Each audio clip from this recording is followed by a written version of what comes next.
Hello and welcome to our Top Tips for Progress Review session, and this session is focusing on Key Assessment Point 3. So our session aims today, we're going to go over the STEEL descriptors and we're also going to look at the KAP threshold, so the Key Assessment Point thresholds. We're going to talk about the synthesis of progress and what that looks like for the student teacher to complete. Then we're going to go into some detail around the progress review meeting. What is the process? So who does what, when and where? And then what is the threshold that we're looking for student teachers to meet? You're going to have an orientation on the PLP. So we will pull up the PLP and we'll show you where to find everything that we're talking about today. We're going to end with some top tips. So what are some things that you absolutely need to know and some ideas that we've got for how we can make this process easier and better for both you and your student teacher. And we'll finish with some supporting resources.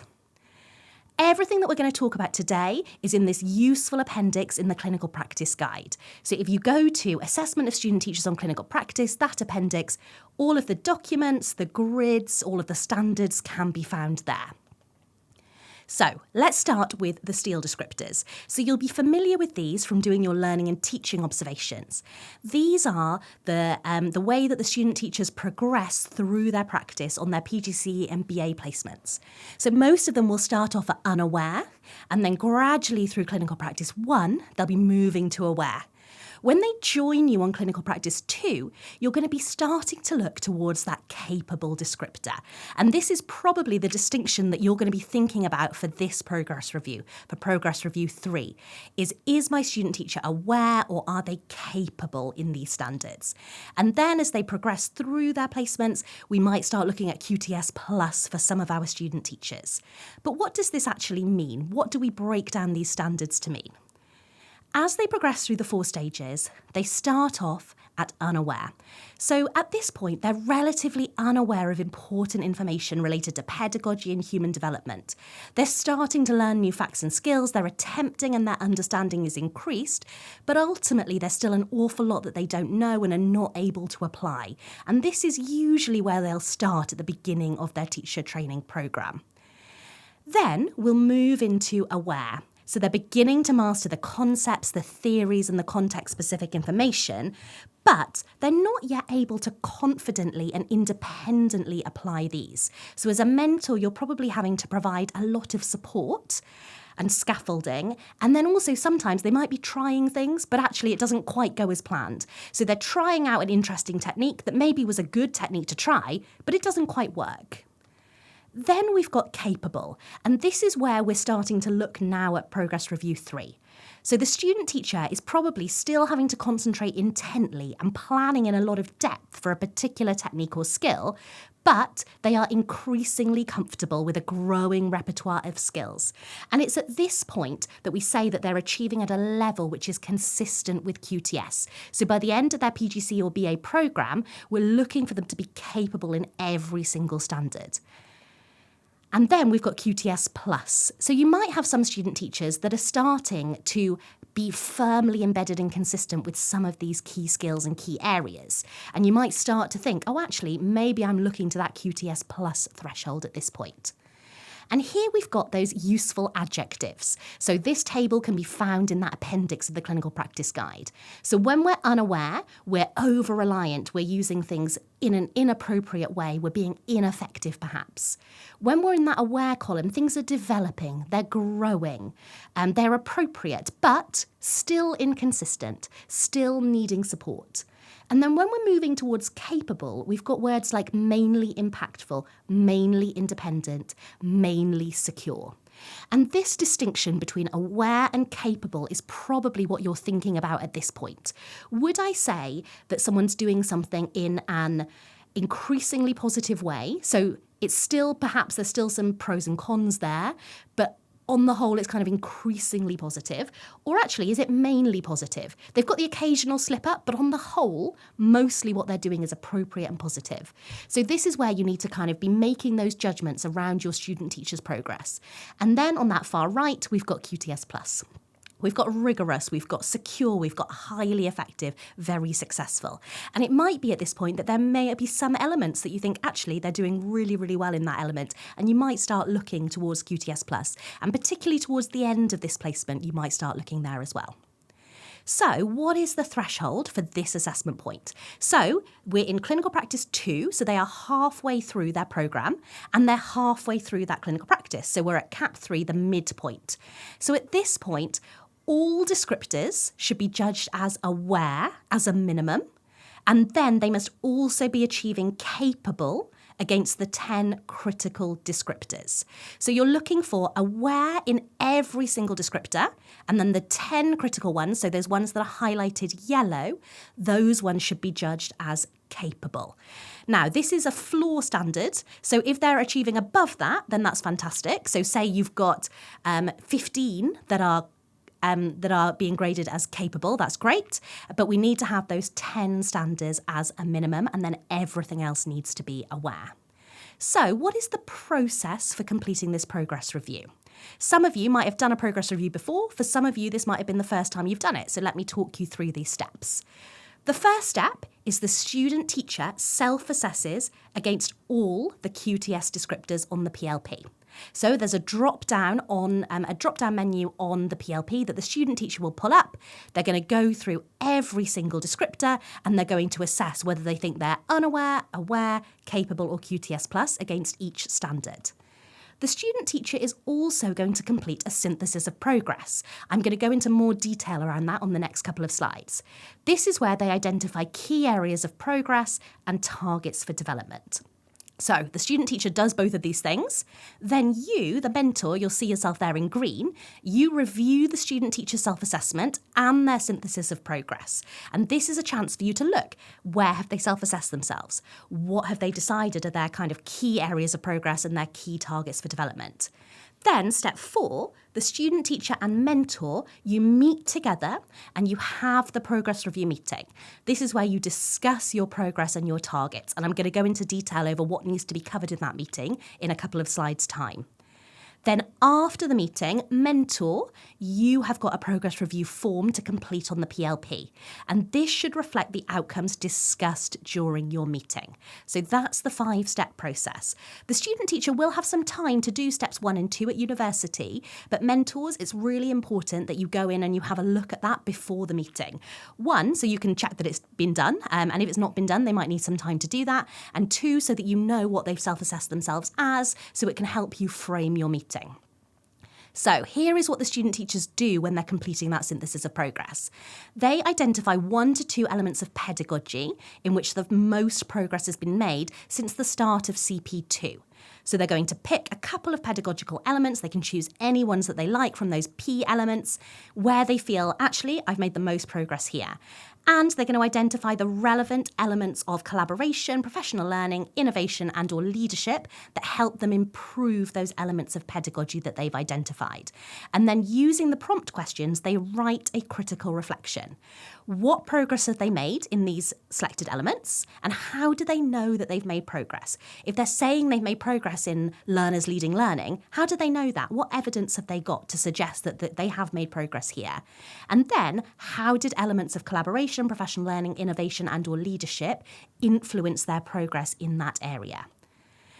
The aim of this is for them to think more critically about their progress. So sometimes when student teachers are in the flow of clinical practice, they're planning, they're teaching their lessons, and actually taking time to reflect on their progress is something that can get missed. So this makes space for them to think critically about the things that they're doing well and their areas for development. They can hyperlink to assets, to evidence that enhance their reflection, but it's not essential. So a couple of examples there. Perhaps they feel that they've got some lesson evaluations that really show that they're making progress in innovation in terms of how they've innovated and used different techniques in their learning. So perhaps they might want to link those, but they don't have to link. So sometimes student teachers will find it helpful to. Other student teachers might feel confident to talk without having linked all of the assets. This might also depend on the structures that you've got in place in your school. If you see your student teacher all the time and you know exactly what they're doing, they might not feel the need to link things because they know that you know. If it's perhaps that somebody else often does their observations and you're kind of there for the mentor meetings and actually they feel it would be helpful to share other evidence, perhaps they'll link. There's a guide word count of 600 to 1,000 words, so that's roughly how much detail we're looking at. And after each synthesis of progress is complete, they log the elements of the PSTL referenced on the professional standards tracker. And the aim is that they cover a range of elements by the end of the PGC or BA programme. They don't need to cover them all. So at this point at KAP3, they've done 2 already. So you should be able to see which elements they focused on in KAP1 and KAP2. So you can start to see whether they're beginning to cover this kind of range of elements. In the progress review meeting, your student teacher will come to you with a completed synthesis of progress, that tracker showing which elements they focused on, and their self-assessment. And they will have assessed all elements of the PSTL. So you know how in the learning and teaching observations, you don't have to assess everything. The progress review, that is where we assess everything. So the student teacher needs to have self-assessed, and then you as mentor are going to assess every single element there. It's really important that this meeting happens face-to-face between mentor and student teacher. It's so important that it's a sit-down meeting, not happening over email, where the student teacher and you get a chance to discuss these elements of the standards and discuss the student teacher's progress holistically. If there's a reason why you're not able to complete this progress review in the week that is allocated, speak to your senior mentor about it, because it's really important that this meeting happens. The progress review is done with them, not to them. The student teacher is a part of this process. They are preparing a self-assessment. It's a collaborative dialogue where you have a discussion around their progress. It's not that they come in and are told, okay, here is your assessment. It's a dialogue done with them. It's important that you look at and centre that dialogue in the progress review meeting around their self-assessment and synthesis of progress. And this should help you as well. You'll be able to see what type of a conversation it's going to be based on their self-assessment and your initial thoughts about the assessment. And that kind of starting with those documents can help centre it in this kind of collaborative space. And remember that their written and verbal reflection can reveal a lot about their behaviours and learning dispositions. Some of those standards that can be a little bit difficult to quantify, those ones in the professional learning section, in the innovation section, it can be really helpful to think about how they've approached this process and the dialogue that you're having. It can evidence how they are, how much they're progressing in those areas. The students do thoughtful preparation work in the synthesis, and it's really good practice to celebrate this. If your student teacher has done a really great job of that and they've really accurately self-assessed and they've had some interesting reflections, that's a great starting off point for this discussion. We've got a few other prompts here that might support you in your professional dialogue during this progress review. So I'm going to share a few questions that might help you with framing this conversation. It might be helpful to ask, what did your practice look like before and after the progress was made? What examples of practice illustrate this? What steps did your mentor take, did I take to support your progress? What steps did you take to support your progress? What research and inquiry activities supported your progress? And how did other elements of the standards support progress in this element here? So again, you don't have to ask these questions, but they might be helpful things when you're kind of planning how you're going to have this discussion. And some student teachers might need a little bit more prompting than others. To be able to articulate their progress and why they've made the decisions that they've made. So now I'm going to hand over to Emma, who's going to do a live demonstration of the progress review form on the PLP. So here we are again on the landing page of the PLP, and I'm going to take you on a guided walkthrough of completing progress review form 3 at key assessment point 3. So you're going to want to navigate to the assessment tab. You've got a drop-down menu here. As part of your preparations for Progress Review 3, particularly the meeting that you have with the student teacher, you're going to want to have a look at their synthesis of progress, which is accessible via this menu. And then you'll want to navigate to Progress Reviews and open up Progress Review 3. And there we've got another drop-down menu. Now, there is some guidance, if I just go back a step, for all Progress Reviews, which includes 2 of the tabs that I've got open right now. And my pro tip to you would be to make sure that you also have these open and accessible to you as well, because we'll be asking you to use the language of the STEEL descriptors and aware capable QTS Plus when you're providing qualitative feedback on the progress review form. It's also going to help you arrive at your judgments, and you've also got a nice quick link that's worth having open in a new tab tab to all of the elements of the standards, because we've only got the shorthand versions on the form itself. You might not have committed to memory what P9 is, so you can have that open so you've got everything that you need at your fingertips. So the first thing I'm going to do as a mentor when I'm preparing to write this form, and when I'm preparing for the progress review meeting and completing the paperwork, having looked at the student teacher's synthesis of progress, I'm then going to just remind myself of the KAP threshold, what the expected outcomes are for this particular progress review. Now, for progress review 3, we're looking at a student teacher at this point having all descriptors judged as aware as minimum, but, and this is quite an achievement for the student teachers, it can be quite challenging for the student teacher at progress review 3, they must also be achieving capable against the 10 critical descriptors. And if that threshold has not been met at the end of this process, then concern over progress should be followed. And your senior mentor will be able to help with this. Now, of course, when we're looking at the critical elements, we're looking at those that are highlighted in yellow, and they're also starred with an asterisk on the form itself. So you're going to need to be familiar with that when you're going into your meeting with your student teacher and when you're determining the outcomes. You will have the opportunity on the form, first of all, to put in the student teacher's details, their name, their lead partnership school or alliance. If that's not the one that they're currently at, they'll be able to let you know these details, including their student number, their current placement school. You'll be able to select what programme they're on or what year of the BA programme they're currently completing, your name, your email, and the date. You'll also be able to have a look at, again, really important to have a look at this in preparation for the progress review meeting with your student teacher, their self-assessment judgments. So you can see here that the student teacher has indicated some outcomes at this particular moment in time. They will be required to do this for all 32 elements of the standards. And it's worth you knowing sort of where their head is at. Maybe they've been a little bit generous in some areas. Maybe they have been a little bit down on themselves. Really worth knowing where those sort of discrepancies between your opinion and theirs lies, so you can have a really good discussion about that and come to an outcome that is reflective of where they are. So you can sort of course correct a little bit and make sure that you're both on the same page when you then come to complete your part of the progress review. So you go to the mentor review. And again, I'm just going to flag up the assessor field action button in the top left corner here. Now, only when you save and release the form using this button at the top will the student teacher be able to see everything that you've completed on the form.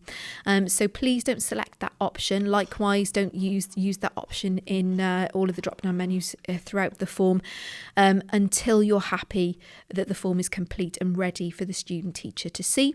If you're halfway through doing it, you're doing it in bits, then use the save and hold option and it will not be visible to the student teacher. Likewise, once you've saved and released the form, Cardiff Met will be able to draw down the data from that form. So just keep an eye out if there are any bits that are sort of incomplete or save and hold. We won't be able to see that data and neither will the student teacher. So just keep an eye on that when you're completing the paperwork. So you've got a place at the top to put the student teacher's name. And then we get into the main body of the form. This form does take a little bit longer than the learning and teaching observation form because this form is indicating the student teacher's outcomes in all 32 elements of the standards. So we're taking a real sort of bird's eye view of their progress at this point in time. So you'll be giving them quite a bit of feedback across all 5 of the standards. And we would really ask that you complete this thoroughly, carefully, because it's going to be a really useful point of feedback for them to help them make progress towards their next key assessment point, which of course is a big one at this moment in time, because that's the one that determines whether or not they will have gained qualified teacher status. So you will get the usual format. You will be used to this by now if you've done progress reviews in progress review 1 and progress Progress Review 2, you'll be familiar with the format. However, if this is your first student that you're working with for Placement 2, then you may be unfamiliar. So we've got banks, rubrics of elements of the standards. You can see we've got the first 5 for the pedagogy standard here, and you're required to indicate the student teacher's outcomes for all of those elements. Okay, and it's for certain elements it's fine. They might be aware at this stage at KAP3. However, if, as with this hypothetical student teacher, they have not met one of the critical elements at the expected threshold. Now, we know for KAP3, they're expected to be capable at a minimum in the 10 critical elements of the standards. You know it's a critical one because it's indicated with an asterisk. Well, then when we move down on the form, we're not going to check the box that indicates if that student teacher has met that particular element at the expected threshold. So we can see that for this particular student teacher, they've got capable in P1, which is a critical element. So we're going to check the box there because that's been met. However, for P3, we're going to leave it unchecked. And this is just another belt and braces approach from the university and for you and your senior mentor to be able to sort of track the elements of the standards where the student teacher is perhaps not making the expected progress at this point in time. So you have then the opportunity, and we would like you to provide qualitative feedback, constructive feedback on their areas of strength for that those 5 elements of pedagogy and any priorities for future development. You don't need to comment on all of the elements in your qualitative feedback, but really try to capture those key strengths and things that they're going to want to sort of prioritise to take them forward to the next progress review. Then it follows on in a very similar pattern throughout. So again, you're going to indicate the student teacher's outcomes for all of these next few elements of the standards, checking to see that they have met particular critical elements at the required threshold, checking the boxes if they have, and then on to the qualitative comments, and so on and so forth as we go through the whole form. And just a point to reiterate here is that you must indicate their outcomes for all elements of the standards at progress reviews. Areas of strength, priorities of future development, and then we get into, so quite a lot in the pedagogy cluster. We know that's where the bulk of elements are. Then we're on to collaboration with the four elements there. Again, we're indicating the outcomes. Here we can see that the student teacher has not met the threshold for C2, so I'm going to leave that box unchecked. And we've got a space for qualitative comments.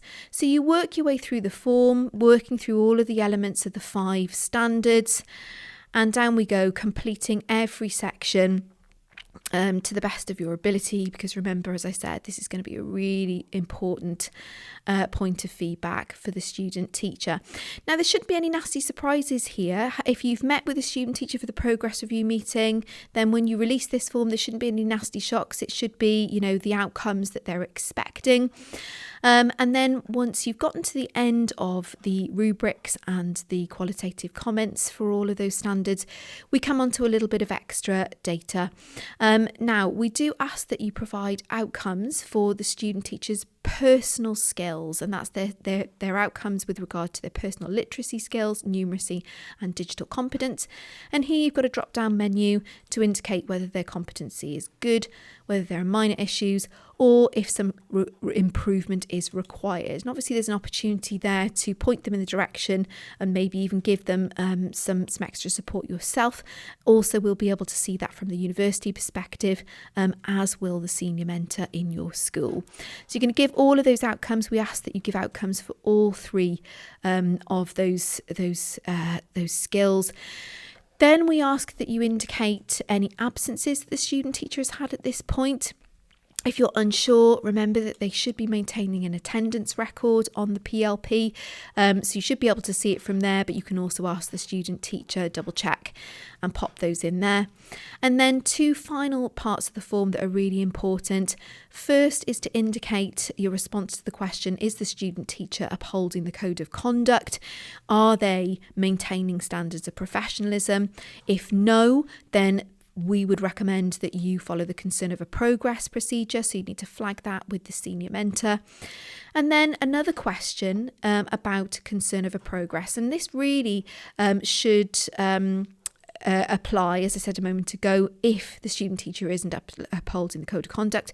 But likewise, in the case of this hypothetical student teacher, if they haven't met the KAP threshold, so if they haven't at this stage at KAP3 got all of the 10 critical elements achieved at capable and everything else at a minimum of aware, then you must select that there is concern over progress and immediately speak to the senior mentor who will be able to guide you in the next steps, and more importantly, work with you and the student teacher to help to put some support in place to ensure that they make up the ground that they're currently falling behind on, and hopefully get to KAP4 very comfortably and gain qualified teacher status. So there you have it. KAP3 forms, Progress Review Form 3, with a little bit of extra advice in the mix there too. Good luck with it. So in this final section of our session today, we're going to show you some examples to support you in this process.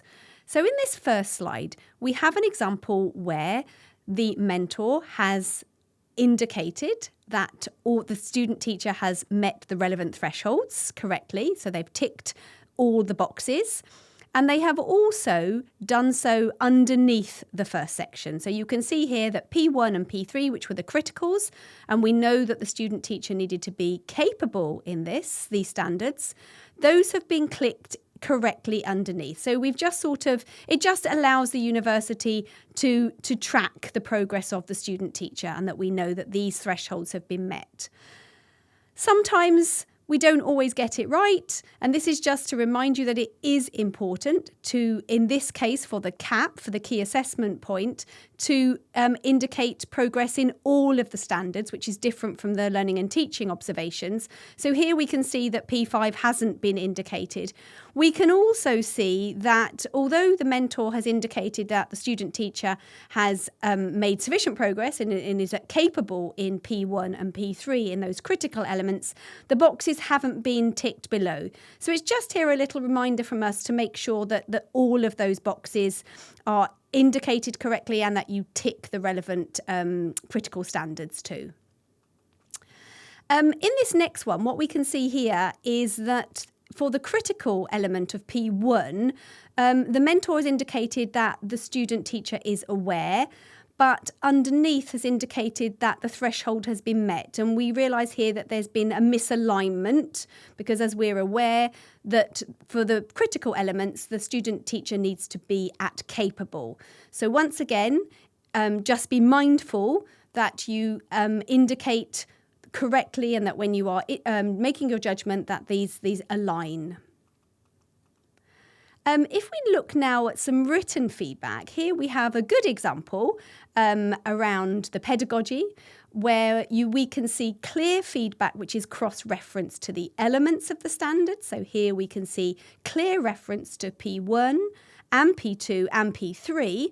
But we can also see the mentor using the language of the STIL descriptors. And this triangulates with the student's outcome. So where a student is capable, we are seeing clearly in green the language of mainly impactful, mainly embedded. Where a student is aware, we are seeing in orange there, with support. So it just helps the student teacher on their journey to understand their progress and their journey. Here we have an example which needs a little bit of refinement. So we do have some clear points here. There are bullet points, which is fine. But what we have is a fairly brief and quite ambiguous language being used. There's no cross-referencing to the elements of the standard. So there's no reference to P1 or P3. And unfortunately, the feedback here doesn't reflect the language of the STIL descriptor. So we've just got behaviour management is secure, differentiation is considered. That using, again, the language of the STIL descriptors just helps the student teacher really understand their progress. Finally, we have an example here of the priorities for future development. So looking at where we're going, where the student teacher is going. And once again, This good example does the three things that we've suggested, which is it cross-references to the standards, uses the language of the steel, and once again you can see that green with mainly impactful, and it is constructive, so it is including advice for improvement. It is not just reporting on what the mentor has seen, but how the student teacher is going to move their teaching forward. And this example, work in progress, some work needed here. What we have is brief and ambiguous feedback again, no cross-referencing. Unfortunately, the language of the steel descriptors is missing, and there is no guidance for improvement. So it is just telling the student teacher that they require development in their differentiation, that it needs development, but it's not suggesting how this is going to take place. Before we finish, we'd just like to give you a few top tips for progress reviews. So just to remind you to personalise your feedback to things that are important for your student teacher's development, and you will gain this information from reading their synthesis of progress. So we're looking here at particular areas of strength and particular areas for development. This personalised feedback will also come in the discussion and the listening to your student teacher articulate why they have assessed themselves at certain points. You will need to grade every element of the standard, so it's not like the teaching and learning review where you only have to do a certain number. Here we are looking at all of the standards, but you don't need to comment on every element. We would like you to use an appropriate descriptor when referring to the specific standard. And we'd also like you to use the language that if you're using aware, if you're stating that a student is aware, please use language like developing or with support. Sian showed you earlier in this session where that language can be found. Please be mindful of the progress review thresholds. As indicated in the clinical practice guide, KAP3, we're looking at capable in the 10 critical elements and aware in all of the others. Of course, you can be beyond this. This should be a conversation. It's important that you find out why the student teacher has graded themselves in the way that they have. The student teacher has spent time reflecting and writing a synthesis of progress. And this conversation will allow you to discuss any discrepancies and understand why your student teacher has assessed themselves in a certain way. On occasions, the student teacher might share something with you in your meeting that will affect your decision. We understand ultimately your decision is final, but it might be that they might need to adjust their targets on their synthesis of progress in light of your grading, or in fact that you might need to adjust based on the information that's been shared with you. Sometimes, of course, this will be a straightforward conversation where your views align perfectly with those of your student teacher, but sometimes it's tricky. So we're urging you to lean into that difficult conversation. Student teachers need to understand how to get where they're going next, and they need to have that space, that collaborative discussion to help them move forward.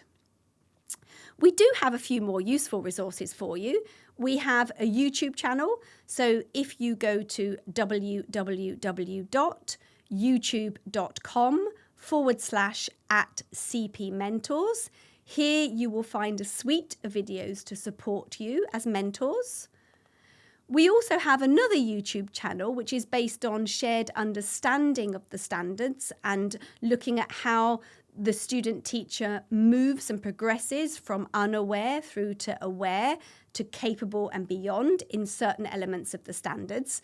And you can find these resources at www.youtube.com/@shared understanding. And we would finally just like to thank you for your ongoing work and your support with the student teachers. The work that you do is invaluable. Diolch yn fawr iawn.